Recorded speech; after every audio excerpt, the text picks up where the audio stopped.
श्री शिवाय नमस्तुभ्यम। जैसा कि हम सभी को पता है, आज है पितृपक्ष की अष्टमी तिथि और आज हम आप लोगों के लिए पितृपक्ष निवारण तिथि आप लोगों के लिए एक दीपक लेकर आए हैं। पितृ दोष निवारण दीपक आज रात आप लोगों को अपने घर पर प्रज्वलित करना है। इस दीपक को अगर आप अपने घर पर प्रज्वलित करते हैं तो आप पर लगा हुआ पितृदोष दूर होता है। आपके पितृ आपसे खुश होते हैं। आपके पितृ आपको ढेरों ढेरों आशीर्वाद देकर जाएंगे। देखिए, अगर आप चाहते हैं कि आपके घर पे भी सुख संपत्ति और धन की कभी कमी ना हो, तो आप लोगों को ये दीपक अपने घर पर ज़रूर प्रज्वलित करना चाहिए, क्योंकि इस दीपक को प्रज्वलित करने से आपके घर में अपार खुशियाँ आएंगी। जब आपके पितृ आप लोगों को ढेरों आशीर्वाद देकर जाते हैं तो आप लोगों के घर में कभी भी धन की कमी नहीं होती है। आपके घर में कभी भी किसी भी चीज़ की समस्याएं नहीं आती हैं। आपके पितृ आपके साथ हमेशा आप पर खुशी खुशी अपना आशीर्वाद न्योछावर करते रहते हैं। तो आप लोगों को इस उपाय को करना कैसे है, कितनी समय इस उपाय को करना है और इस उपाय के लिए किन किन चीज़ों की ज़रूरत पड़ने वाली है, तो इस सब की जानकारी आप लोगों को आगे मिलेगी। तो वीडियो को लगातार देखिएगा, वीडियो को लाइक कर दीजिएगा, चैनल को सब्सक्राइब करके जाइएगा, बेल आइकन को प्रेस करना ना भूलें ताकि हमारी वीडियो की नोटिफिकेशन सबसे पहले आप सभी को मिल सके। तो हम बात करेंगे हमारे पहले उपाय की। तो देखिए, हमारा जो पहला उपाय है ये आप लोगों के लिए पितृदोष निवारण दीपक अपने घर पर प्रज्वलित करना होगा। और जब भी हम दीपक वाला उपाय बताते हैं तो आपको तो पता ही है कि जो दीपक वाला उपाय होता है आपको शाम के समय सूर्यास्त के बाद करना होता है इस दीपक को प्रज्वलित। तो इस उपाय के लिए और क्या क्या ज़रूरी है ये आप ध्यान से सुन लीजिए। देखिए, हम आपको बता दें कि इस उपाय को करने के लिए ना तो आपको कहीं बाहर जाने की ज़रूरत है और ना ही अलग से कुछ आपको लेना है। सिर्फ़ और सिर्फ आपको यहाँ पर यह ज़रूरी जो है इस उपाय के लिए वो है, आपको एक दीपक लेना है, मिट्टी वाला दीपक आपको लेना है यहाँ पर। और आपको यहाँ पर घी का इस्तेमाल करना है, क्योंकि देखिए जो विशेष तिथि होती है जैसे पंचमी हो गई, अष्टमी हो गई, एकादशी हो गई, मासिक शिवरात्रि हो गई, ऐसे शुभ दिनों में शुभ तिथियों में आपको घी का इस्तेमाल करना चाहिए। तो आज है अष्टमी का बहुत ही प्यारा सा दिन, पितृपक्ष की अष्टमी तिथि का दिन है। तो आज आप लोगों को यहाँ पर घी का इस्तेमाल करना है और लंबी वाली बाती का इस्तेमाल करना है। जब भी हम पितरों के लिए यहाँ पर दीपक प्रज्वलित करते हैं तो आपको लंबी वाली बाती का इस्तेमाल करना चाहिए। तो आपको लंबी वाली बाती रखना है और यहाँ पर आपको तिल नहीं लेना है, आपको यहाँ पर लेना है चावल के दाने। चावल के दाने आपको लेना है और इस दीपक को आपको अपने घर पर ही उस स्थान पर प्रज्वलित करना है जहाँ पर आपके घर में आपके पीने का पानी आप रखते हैं, क्योंकि जहाँ पर आप अपने घर में पीने का पानी रखते हो वहाँ पर आपके पितरों का वास होता है। जहाँ पर आप अपने घर का मटका रखते हो, आरओ रखते हो, है ना, कुछ भी पीने का पानी जिसमें भी आप रखते हो उस स्थान पर आपको ये दीपक प्रज्वलित करना है। तो करना कैसे है, जब आप उस स्थान पर जाओगे जहाँ पर आप अपने घर में पीने का पानी रखते हो तो वहाँ पर एक चुटकी चावल के दाने रखेंगे, फिर उसके ऊपर दीपक रखना है। दीपक रखने के बाद दीपक का जो मुख होगा वो होगा दक्षिण दिशा, क्योंकि दक्षिण जो दिशा होती है वो हमारे पितरों की दिशा मानी जाती है ना। जब भी आप पितरों से जुड़े हुए उपाय करते हैं तो आप अपना जो फेस है वो दक्षिण दिशा रखना है और दीपक प्रज्वलित करते हैं तो दीपक का दिशा भी आपको दक्षिण दिशा रखना है। और जब आप दीपक प्रज्वलित कर रहे होंगे तो यहाँ आपको पितरों के देवता आर्यमन का नाम स्मरण करना है, क्योंकि पितरों के देवता जो कहलाते हैं वो आर्यमन कहलाते हैं। तो आर्यमन का आपको नाम स्मरण करना है और ये एक दीपक आपको घर पर प्रज्वलित कर देना है। इस दीपक को प्रज्वलित करते हैं तो आपके पितृ आपसे बहुत ही ज़्यादा प्रसन्न होते हैं और आपको ढेरों ढेरों आशीर्वाद देकर जाते हैं। और आपको अगर आपके पितरों का आशीर्वाद मिल गया, वो आपसे प्रसन्न हो गए, तो यकीन मानिए कभी भी आपको किसी भी चीज़ की ज़रूरत नहीं पड़ेगी। आपके घर में कभी भी धन की कमी नहीं होगी, आपके घर में अपार खुशियाँ आएँगी, कभी लड़ाई झगड़े नहीं होंगे। कई बार क्या होता है कि पितृदोष का कारण होता है, आपके पितृ आपसे नाराज़ हो जाते हैं, जिसकी वजह से आपके घर में छोटी-छोटी बातों पर लड़ाई झगड़े क्लेश कलह होते हैं और वो इतनी हद तक बढ़ जाती हैं कि जिसकी आपने कभी कल्पना भी नहीं की थी। आपके घर में अचानक से दुर्घटनाएँ होने लगती हैं पितृदोष के कारण और अचानक से कुछ ऐसा घटित हो जाता है जिसका आपने कभी सोचा भी नहीं था। तो आप लोगों को इन सब चीज़ों से बचना है और आपको ये दीपक प्रज्वलित करना है अपने घर पर, ताकि आपके पितृ आपसे प्रसन्न हों। तो ये पहला उपाय था। चलिए हम बात करेंगे हमारे दूसरे उपाय के लिए। जो दूसरा उपाय है, उस उपाय के लिए आपको किन किन चीज़ों की ज़रूरत पड़ने वाली है, ये आप ध्यान से सुनेंगे। सबसे पहले तो मैं आप लोगों को इस उपाय के फ़ायदे बता दे रही हूँ। देखिए, जब भी आप इस उपाय को करते हो, अगर आपके घर पर कोई भी कष्ट हो रहा है, आपके घर में खुशियाँ नहीं हैं, आपको लगता है कि सबके घर में इतनी खुशी से सब लोग रहते हैं, हमारे घर पे सब लोग ऐसे रहते हैं, लड़ाई झगड़े होते रहते हैं।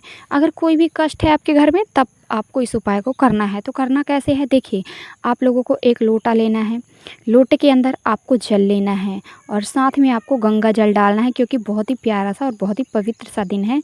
तो आप लोगों को पितृपक्ष चल रहे हैं, तो आप लोगों को यहाँ पर गंगा जल भी डालना है और इस लोटे के अंदर आपको एक चुटकी काले तिल के दाने डाल देने हैं।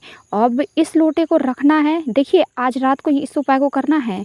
आज रात को इस लोटे में आपको जल डालना है, गंगा जल डालना है और काले तिल के दाने डालने हैं और फिर इस लोटे को ले जाकर आपको उस स्थान पर रखना है जहाँ पर आपके पितरों का वास है। और पितरों का वास कहाँ पे होता है, जहाँ पर आपके घर का पीने का पानी होता है, वहाँ पर पितरों का वास होता है। तो आप लोगों को इस लोटे को, इस कलश को ले जाकर उसी स्थान पर रख देना है, रात भर रखे रहने देना है। ऐसा नहीं कि आपको 1 घंटे 2 घंटे या फिर 10 मिनट आपको रखना है, पूरी रात इस लोटे को उसी स्थान पर रखे रहने देना है।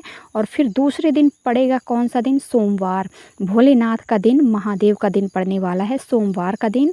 तो आप लोगों को इस लोटे को उठाना है, नहा धो के स्वच्छ होकर इस लोटे को उठाना है, अपने पूरे घर पर घूमना है, इस लोटे को लेकर मंदिर में, किचन में, हर रूम में जाना है, लोटे को लेकर घूमना है अपने घर में हर एक कोने में। और फिर जाएंगे महादेव की शिवलिंग के पास, आपके घर पर है तो इस उपाय को घर पर कर लीजिए।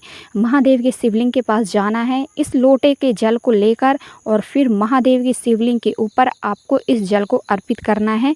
जब आप इस जल को अर्पित कर रहे होंगे, तब आपको महादेव का एक बहुत ही प्यारा सा नाम है, कुंदक रूप कुंदकेश्वर महादेव, इस नाम का स्मरण करना है और इस एक लोटे जल को महादेव की शिवलिंग के ऊपर अर्पित कर देना है। इस उपाय को करने से आपके घर पर कोई भी संकट है, कोई भी कष्ट है, बीमारियां हैं, वो सब दूर होंगी, है ना। तो इस उपाय को करते हैं तो आपको बहुत सारे लाभ मिलने वाले हैं। तो ये है हमारा दूसरा उपाय। अब हम बात करेंगे हमारे तीसरे उपाय की। तीसरे उपाय के लिए आपको किन किन चीज़ों की ज़रूरत पड़ेगी, ये आप सुन लीजिए और किस लिए है ये उपाय, ये भी सुन लीजिएगा। तीसरे उपाय को जब आप करते हैं तो इसके लाभ क्या होंगे, देखिए, जो हम तीसरा उपाय बताने वाले हैं, इस उपाय को करते हैं तो आपके घर में शांति नहीं है, अशांति फैली हुई है। ऐसा कोई व्यक्ति है जो आपके घर में बहुत ज़्यादा लड़ाई झगड़े करता है, पूरे घर में अशांति फैला के रखता है ना, उसका मन बहुत ही ज़्यादा चंचल है, बहुत ज़्यादा क्रोध करता है। तो आपको करना क्या है इस उपाय के लिए, आपको जो हमारा तीसरा उपाय है, इस उपाय के लिए जो ज़रूरी है वो आपको सबसे पहले आपको यहाँ पर लेना है 2 सुपाड़ियाँ। सुपाड़ियाँ 2 प्रकार की होती हैं, एक होती है पूजा वाली सुपाड़ी, एक होती है खाने वाली सुपाड़ी, बड़ी सी होती है खाने वाली सुपाड़ी। तो आप लोगों को यहाँ पर पूजा वाली सुपाड़ियाँ 2 लेनी है और इन सुपाड़ी को लेकर आपको जाना है महादेव की शिवलिंग के पास।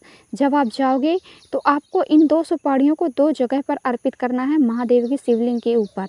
तो सबसे पहली सुपाड़ी जब आप अर्पित करोगे तो आपको माता पार्वती के हस्तकमल के पास, जहाँ पर कटी भाग होता है, उस स्थान पर माता पार्वती के हस्तकमल पर आपको ये सुपाड़ी अर्पित करना है, पहली सुपाड़ी। और दूसरी सुपाड़ी आपको अर्पित करना है शिवलिंग के ऊपर, महादेव की शिवलिंग के ऊपर आप अर्पित करेंगे। और जब ये दोनों सुपाड़ियाँ आप अर्पित कर रहे होंगे तो महादेव का बहुत ही प्यारा सा नाम, कुंदक रूप कुंदकेश्वर महादेव का नाम यहाँ पर स्मरण करना है और दोनों सुपाड़ियों को महादेव की शिवलिंग के ऊपर अर्पित कर देना है।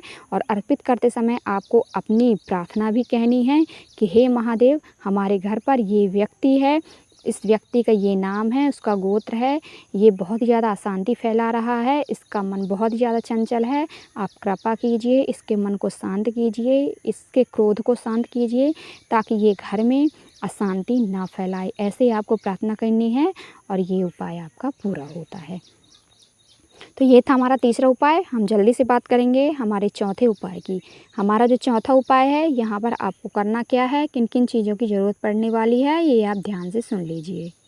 अब हमारा चौथा उपाय है आपके घर की धन की वृद्धि के लिए है। तो देखिए आपको करना क्या है यहाँ पर। जब आप यहाँ पर चौथे उपाय के लिए आप लोग यहाँ पर लेंगे सामान, तो क्या क्या लेना है। यहाँ पर आपको एक बेलपत्र लेनी है, साबुत बेलपत्र होनी चाहिए। और फिर यहाँ पर आपको पंचामृत में जो डलते हैं क्या होती हैं ना कुछ चीज़ें, जैसे हो गया दूध हो गया, दही हो गया, शक्कर हो गया, शहद हो गया, गंगा जल हो गया, है ना। ऐसी कुछ चीज़ों का ज़रूरी होता है, यहाँ पर ज़रूरत पड़ती है पंचामृत के लिए। तो आप लोगों को यहाँ पर इन सभी चीज़ों की ज़रूरत नहीं है, इनमें से कोई एक चीज़ ले लीजिए। चाहे आप दूध ले लीजिए, चाहे दही ले लीजिए, चाहे शक्कर ले लीजिए, चाहे शहद ले लीजिए, है ना।